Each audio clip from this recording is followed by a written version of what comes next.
Story 1. It happened 3 years ago, but I still can't walk down a dark road without glancing over my shoulder. That night, I was driving back from a friend's place in the countryside.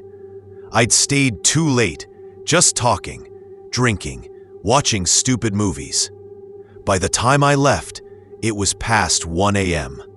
The route home took me through a stretch of backroads surrounded by forest. No lights, no traffic, just black trees and the hum of my old Civic eating up the night. About 20 minutes in, I passed a man walking on the shoulder of the road. He wore a brown coat, heavy boots, and held something long in one hand. I assumed it was a stick. His face was pale, too pale. Not pale like fair-skinned, pale like wax or chalk. His eyes didn't follow me as I passed. He just kept walking, staring dead ahead like I wasn't even there. I thought maybe he was a hunter or some lost hiker. It was a remote area, after all. But even then, something about him bothered me. I turned on the radio to break the silence, but all I got was static. I scanned through stations, but none came in clearly. Just waves of fuzz and the occasional garbled voice. That unsettled me more than the man did. 10 minutes later, I saw him again. Same coat, same boots, same long object in his hand. He was ahead of me, walking the same way. My stomach turned. There was no way he could have gotten in front of me. I hadn't stopped. I hadn't turned off. There were no side roads. I was on a single 2-lane road through miles of forest. This time, as I passed him, his head slowly turned. I swear I saw him smile. But it wasn't a normal smile. It was too wide, too flat, like his face wasn't built to do it properly. I sped up. My fingers clutched the steering wheel tight enough to ache.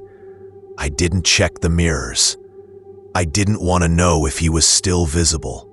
After a while, I saw a gas station glowing faintly up ahead. It looked like a rundown place from the 80s. 2 pumps, flickering canopy lights, and a glass front caked with grime. But I didn't care. I needed people, a phone, anything. I pulled in fast and parked right near the entrance. The place looked deserted, but the open sign buzzed faintly in red neon. I went inside. It was quiet, too quiet. A bored-looking man in his 60s stood behind the counter, reading something in a newspaper. He didn't look up when I walked in. I told him what I saw. I tried to sound calm, but my voice cracked near the end. He blinked once. "People walk these roads all the time," he mumbled, eyes still on the paper. "At 2 in the morning? The same man twice?" That got nothing from him. I glanced around. No music, no cooler hums, no buzzing from the overhead lights. Just a low, strange silence. Even the fluorescent lights above me flickered like they were running on borrowed power. Then I noticed something else. There were no other cars outside. None. No clerk's car. No customer vehicles. Just mine, parked under a buzzing light. "You live out here?" I asked him. He looked at me for the first time. His eyes were cloudy, almost unfocused. "Been here long enough," he said. I nodded slowly and backed out of the store. As I walked to my car, I noticed the pumps weren't running. The digital readouts were blank. The lights above them were dead now.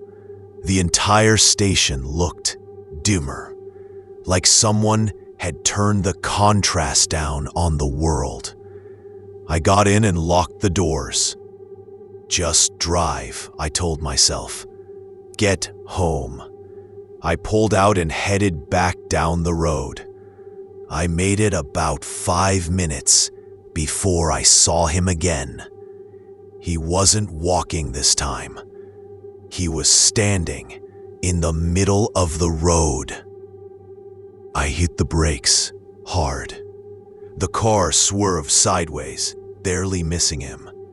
My tires screeched against the gravel shoulder. When I came to a stop, heart hammering in my throat, he was gone. I scanned the trees. Nothing. I got out of the car, slowly, stupidly. My phone had no service, not even one bar. I turned on my flashlight and aimed it toward the woods. Nothing moved, but the silence felt wrong.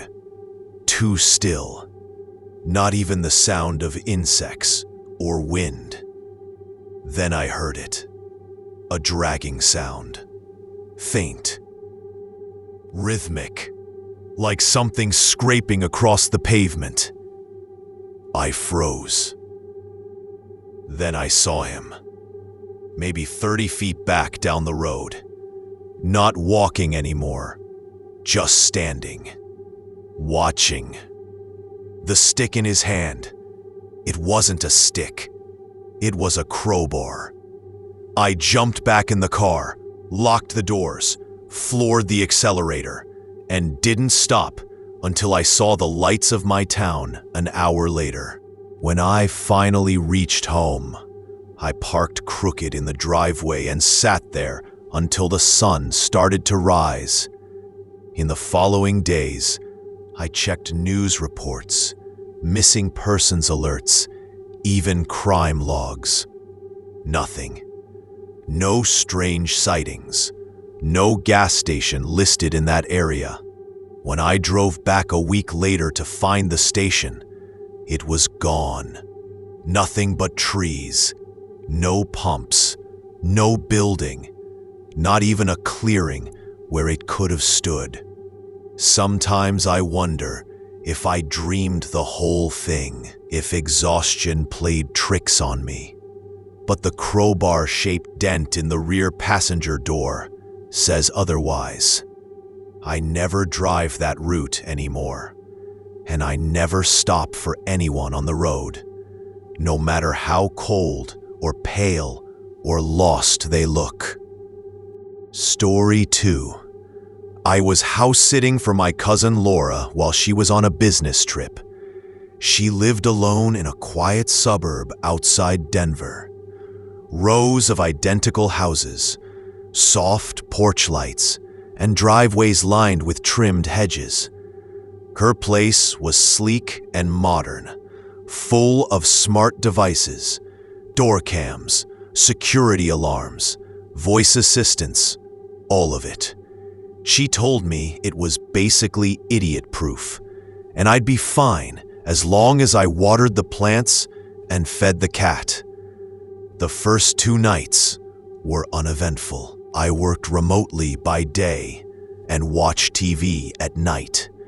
It was too quiet for my taste. No traffic sounds, no neighbors talking. Just that strange, padded silence new suburbs have. Like the world outside hasn't quite settled in yet. But on the 3rd night, around 11:30, things changed. I was watching a nature doc in the living room when the front porch light flicked on, motion activated. I figured it was a cat, or maybe wind moving the hedges. Curious, I checked the live feed from the doorbell camera on my phone. The feed was frozen, just a still image of the walkway. I tapped the refresh button a few times, still nothing. I stood, walked over to the door, and peeked through the peephole. The porch was empty. When I opened the door, a gust of cold air hit me. The motion light clicked off just as I stepped outside. The silence was deeper now. I turned around to go back in and saw that the doorbell camera had a thin crack running down the lens. I hadn't noticed it earlier. It hadn't been there when I first arrived. Back inside, I grabbed a beer from the fridge and tried to shake the weird feeling crawling up my spine. But something had shifted. I felt exposed, like the house had changed in some small, invisible way. That's when the lights flickered. Not the usual power surge kind of flicker. More like a deliberate pulse. Off, on, off, on. The voice assistant glitched. It came on without prompt and said, "I'm sorry, I didn't catch that." Its voice was distorted, like a radio tuning through static. I went into the hallway to reset the router. Before I got there, I heard something upstairs. A slow, muffled thump. The cat, I thought. I called for her. "Milo?" but got no response. Another thump. I turned on every light in the house and climbed the stairs slowly. I checked the guest room first. Empty. Then the office, also empty. Then the hallway light blinked out. I froze in the dark, gripping my phone flashlight like a weapon. At the far end of the hallway, I saw a door slightly ajar. Laura's bedroom. I hadn't been in there. The air felt heavier as I approached. I pushed the door open slowly and swept the light across the room. Her bed was untouched, everything neat and cold looking, but the closet door was open. That's when I saw the foot. Just a foot, pale and bare, sticking out from behind the closet edge. Still, not twitching or retracting like someone startled, just there. I whispered, "Hey," though I don't know why. Maybe I thought someone broke in. Maybe I hoped it was a horrible misunderstanding. The foot moved. It slid back into the closet, not fast, but slowly, like someone dragging themselves deeper into the dark. I backed out of the room, barely breathing, heart slamming against my ribs. I didn't turn around until I was halfway down the stairs. Then I heard the voice assistant again. Only this time, it said, "He's in the house." Not in that chipper robotic tone. It sounded more like someone whispering through the speaker, straining to sound like the assistant. I ran.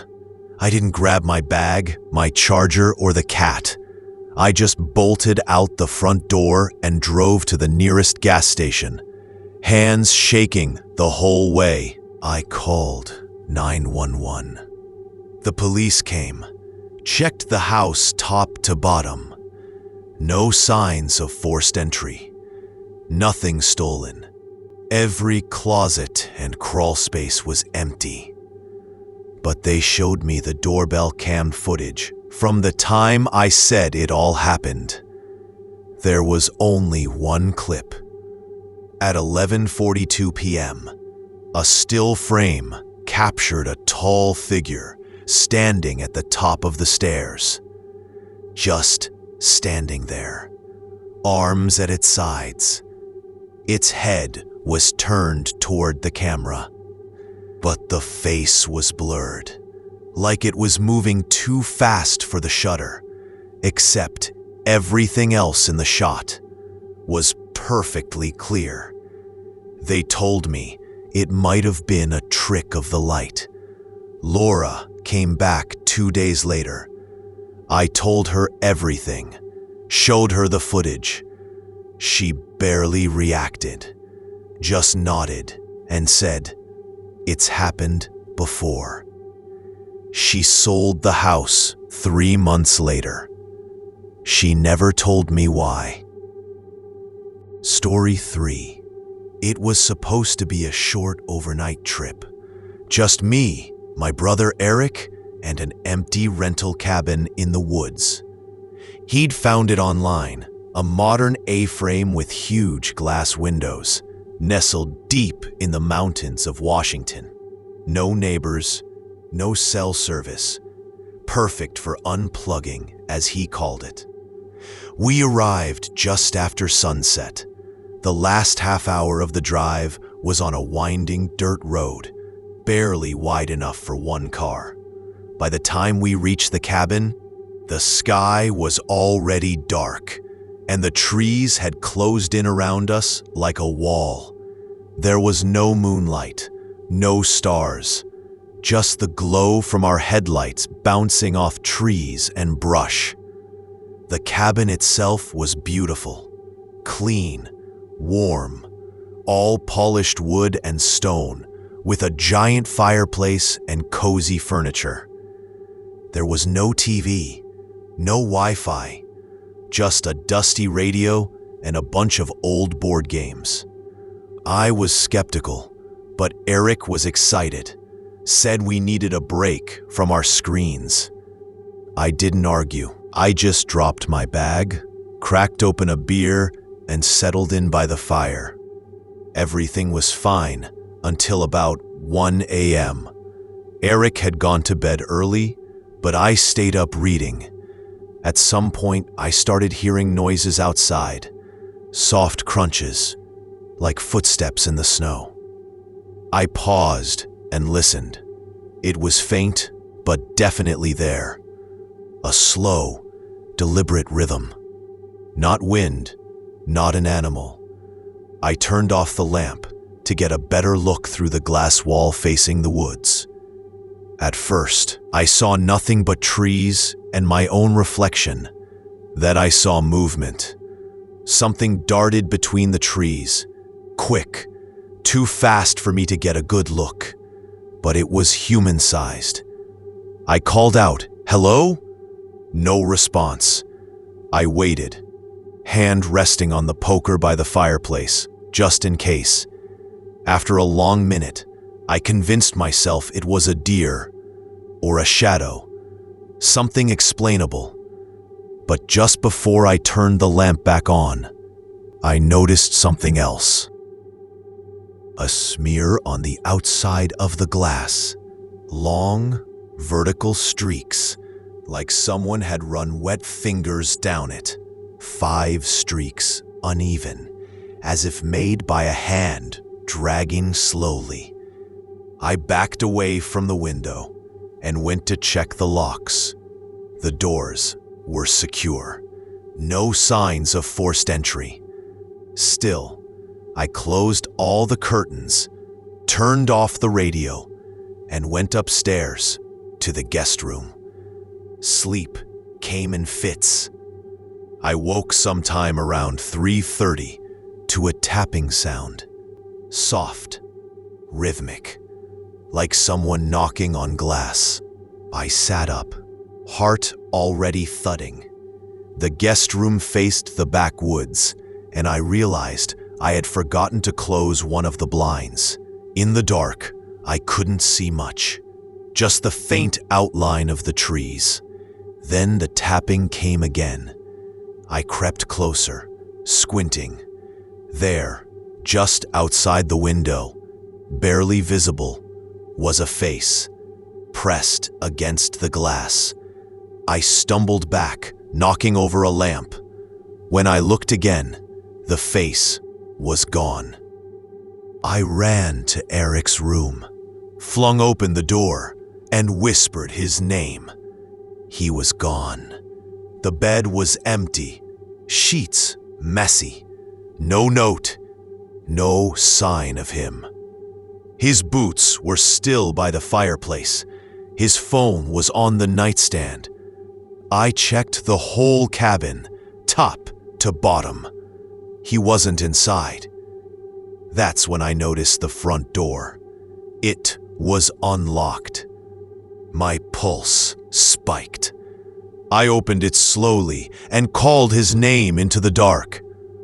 Nothing. Just the crunch of snow under my feet as I stepped onto the porch. The cold bit deep. I scanned the woods, but the shadows between the trees were too dense to see through. Then I saw footprints. Not one set, two. One set was larger, Eric's. The other, smaller, barefoot, leading in the same direction. They disappeared into the tree line. I grabbed the flashlight from the kitchen and followed the tracks, calling out for him every few seconds. My voice echoed back, lonely and small. About 100 feet in, I found something hanging from a tree. Eric's hoodie. It was torn down the middle, like it had been yanked off him violently. There was something smeared on it. Dark, sticky. My stomach churned. I kept going, flashlight trembling in my hand. The woods grew denser. The trees leaned closer together. The cold deepened.